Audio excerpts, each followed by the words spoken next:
undercover and surveillance operatives were one step ahead at all times. He was directed into the toilet cubicle and told to leave the bag there. Robert followed the instructions of the kidnapper and then left the area. During the entire operation, the police didn't take their eyes off either Robert or the money. Police maintained surveillance of it, of the location, and saw the kidnappers attend the location and then leave with a different bag. As it turned out, they attended that toilet block and transported the money from the bag it was in into their own bag. With the $600,000 ransom in the kidnappers' hands, it was crucial the police kept them in sight. This was their only chance of finding Philip Chow alive. Once again, the undercover operatives were one step ahead. It was a very difficult job for the surveillance police to follow the kidnappers from the drop-off zone back to Hurstville. However, with all the resources available from the organisation, the New South Wales Police, they did an exceptional job and managed to take them not only back to the actual unit block, but within the unit block itself to the specific floor where Philip was being held.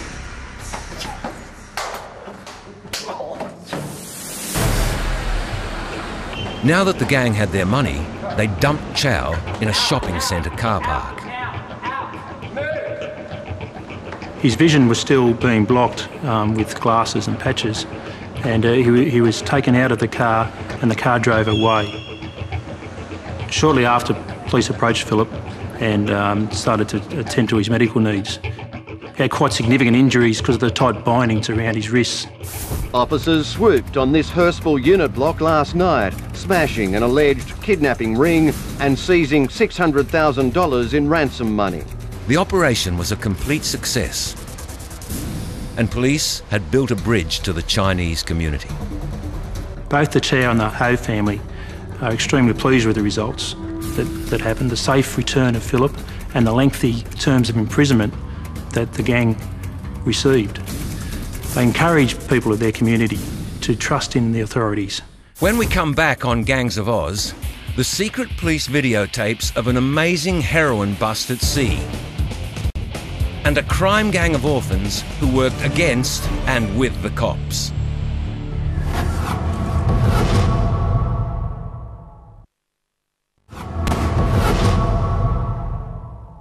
Kidnapping, extortion, drug importation and murder. Serious crimes. Add an international component, a language barrier and millions of illegal dollars. It makes life very difficult for the cops. But they have their victories. Operation Linnet was the name given to an investigation that resulted in the largest ever seizure of heroin in Australia. In the 80s and 90s, high-grade heroin started flooding into Australia. Police say the driving force behind the massive shipments were Chinese criminal syndicates, including long-established organised crime groups such as the Triads. People that were doing this were very organised. You had the Big Circle Gang, 14K Triad. With the bigger shipments of heroin, in particular the container-type shipments, they'd actually send a crew down here to handle the logistics. On August 7, 1998, 4 Chinese nationals, 3 men and a woman, flew into Sydney. 1 week later, this vessel, the Uniana, set off from Hong Kong. We received information that there was some individuals in Australia who were planning to oversee an importation of heroin, a large importation. Unfortunately, that's about the only detail that we had. Within weeks, police traced the 4 Chinese nationals to a rent-a-car outlet in Hurstville. We got telephone intercepts, we got listening devices for the people, etc., and the investigation basically grows from there. It became very evident that they were waiting for a shipment. It was probably going to be an importation via a mothership, a large vessel that would drop off on a beach somewhere. After surveillance lasting close to 9 weeks, Operation Linnet headed to its climax. There was an enormous amount of planning that went into it because of the logistics involved of resolving an investigation like this on a beach in the middle of nowhere on the north coast. On August 13, 1998, 30 kilometres off the coast of Port Macquarie, the drug-filled Uniana put a speedboat into heavy seas and headed for the shore. So we were surveilling, conducting observations of the people on the beach, and during that time they were using their mobile phones to contact their bosses overseas, who were coordinating with the Uniana, the captain of the Uniana, using a satellite phone. Towards 1 o'clock, 2 o'clock in the morning, when the suspects, the boys on the beach, were becoming quite anxious at the fact that we'd seen this small vessel come off the boat, but we didn't see it actually turn up at where we expected it to be. The police feared they had missed the shipment. And so we decided that it would be a good idea to get a couple of the tactical response group people out of the mangroves where they were hiding and to stand them on the beach and shine torches out into the ocean.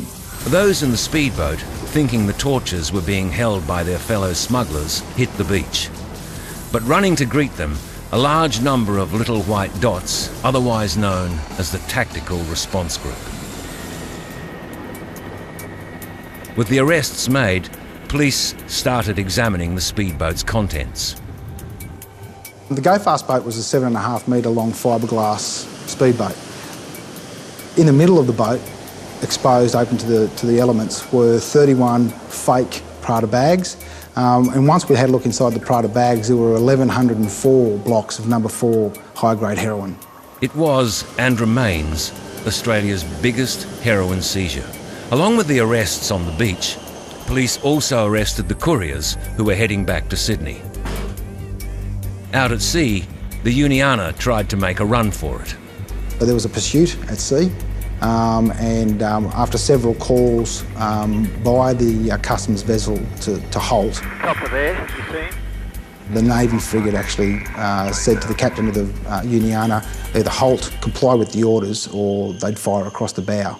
At that stage, the Uniana decided to stop. Back in port, it became clear the 40-metre vessel, once a Japanese fishing boat, had been modified to run drugs. Within the centre of the fishing vessel, there were freezer holds. Those freezer holds had been removed and a cradle had been built. And the cradle was built specifically to house the Go Fast boat. And there was a series of other modifications put on there, like long-range fuel tanks, which alleviated the requirement for it to refuel. It could basically circumnavigate the globe without actually needing to fill up. All up, we seized 390 kilos of heroin. Wholesale, it was worth $74 million, and street value, in terms of being put on the street, it was worth around about $605 million. Next on Gangs of Oz, one of the foot soldiers in the drug trade breaks his code of silence. Business grew rapidly. I was making probably 10 grand a week. And caught on camera, the drug-dealing Asian gangsters in the middle of murder and money laundering.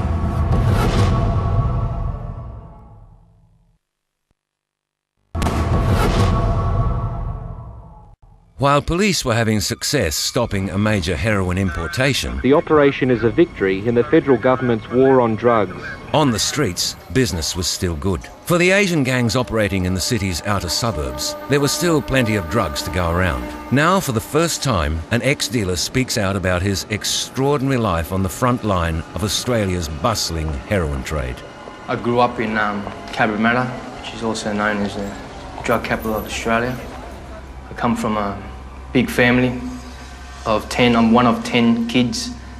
Growing up there, I went to a few different schools. At the age of 13, I started getting familiar with gangs. Tony Hoang's extraordinary life dealing drugs on the streets started in 1995. He was just a boy. I first got introduced with it from my cousin. You know, they were older guys, they were dealing, they made money, which drew my interest. Normally these guys, they did it in, or this is what the gang did. They went to deal drugs and, you know, I wanted my share. I was 13 when I started dealing heroin on the street. So I'll keep the heroin packaged in balloons in my mouth. It will be like that is a safety precaution. If police come, then you can just swallow it. And this way, if someone signals to you, it's nice and easy, it's quick to access and give it to them, and they give you the money, things are done. While the Chinese syndicates controlled heroin importing, distribution in Australia was largely in the hands of the Vietnamese. Many of them just teenagers like Tony. I did it before and after school, late hours of the night.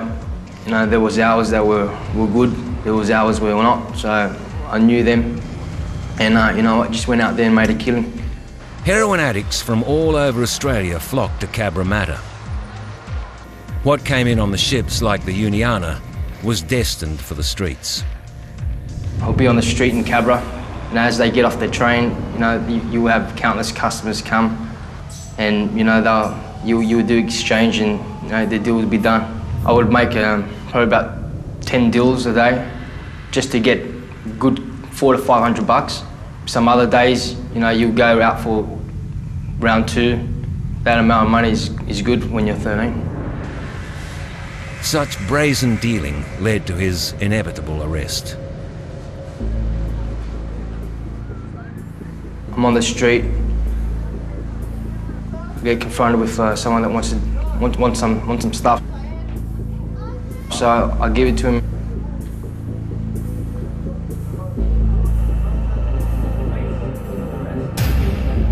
He ends up being undercover. I'm up.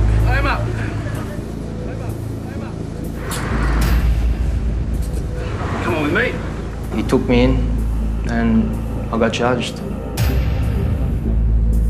Tony says the arrest and a short time in a juvenile detention centre had little impact. What did was a fight with drug-selling rivals, the notorious 5T gang, which controlled much of Cabramatta's crime. Things got nasty when they demanded some of Tony's profits.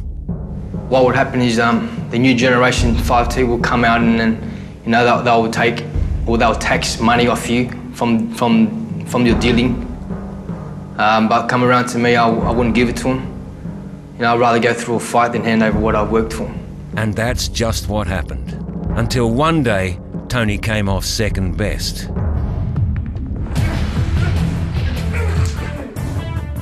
I got smashed.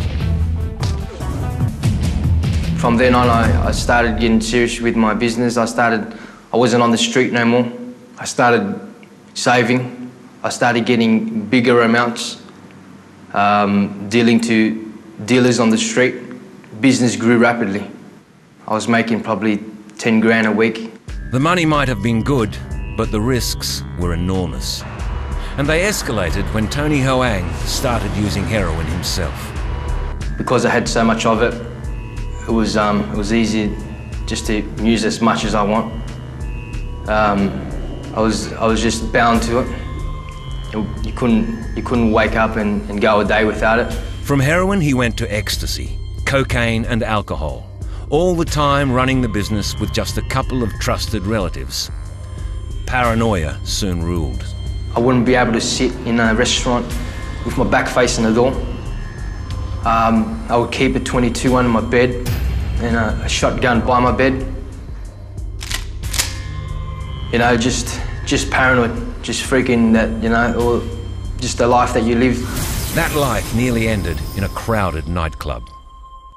We'll party, 10, 15 of us, and most of the time we'll go packing heat for protection. But one night, you know, we were dancing in a circle, and you know, this guy pulled